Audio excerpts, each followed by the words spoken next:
κορίτσια, μην φοβάστε. Με αυτό το σωρό του πατέρα σας.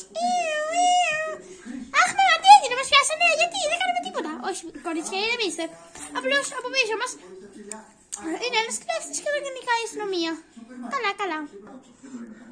Ωχ, άλλο σχολείο και το δωμάτιο με τα χάλια. Πω, καλά τώρα. Τέλος πάντων. Μα δεν πούμε τα δραμπαρία.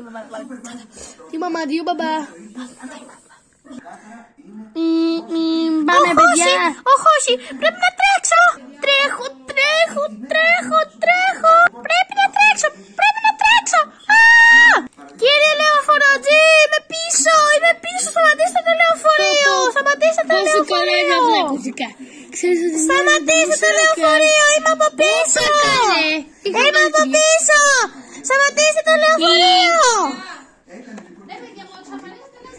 Έλα μικρέ, άργησες. Έλα μικρέ, άργησες. Άντε μικρέ, μπες μέσα. Καλά, έρχομαι. Φεύγουμε.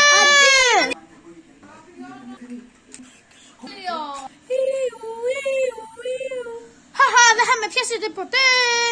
Χαχα, loser, δεν θα με πιάσετε ποτέ. Πού πήγε, νομίζω το χάσαμε. Πρέπει να πάμε στο γραφείο.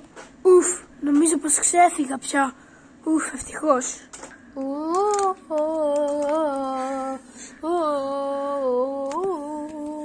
Αχ, τέλεια. Έρχεται η σειρά μου να προσκυνήσω στο βωμό. Αχ, τι τέλεια. Το παιδί έφυγε από το σχολείο και έχουμε την ησυχία μας. Τι λες, άντρα μου? Σωστό. Αχ, ας πάμε στην ταβέρνα. Γεια σας κύριοι και κυρία. Τι θα θέλατε? Γεια σας, θα θέλαμε ένα τραπέζι για 2. Ο γιος σας, ο Αλέξανδρος, πού είναι? Τον συμπαθώ, του είχα πάρει και δωράκι. Δεν ήρθε σήμερα, έχει πάει στο σχολείο. Καλά. Μισό να σας ετοιμάσω το τραπέζι. Ασφάλ, και τώρα έχει ένα τραπέζι για 2.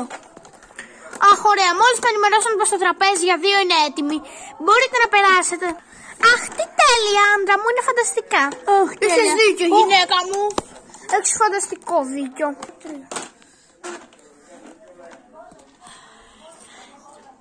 Τι τέλεια, είναι φανταστικά εδώ. Έχεις δίκιο.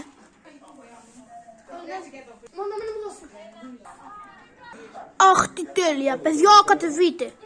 Τέλεια, σταματήσαμε επιτέλους. Ποιος κατεβαίνει? Εγώ. Κατέβει, σπάω. Μαμά, μπαμπά, είστε εδώ? Αχ, τέλεια, είμαι μόνος, αφού κανείς δεν απάντησε. Είμαι μόνος μου, ας ξαπλώσω. Θα φτιάξω μετά το δωμάτιό μου. Αχ, τέλεια, από ό,τι άκουσα είναι μόνο στο σπίτι, τέλεια. Μπορώ να τα κλείψω όλα.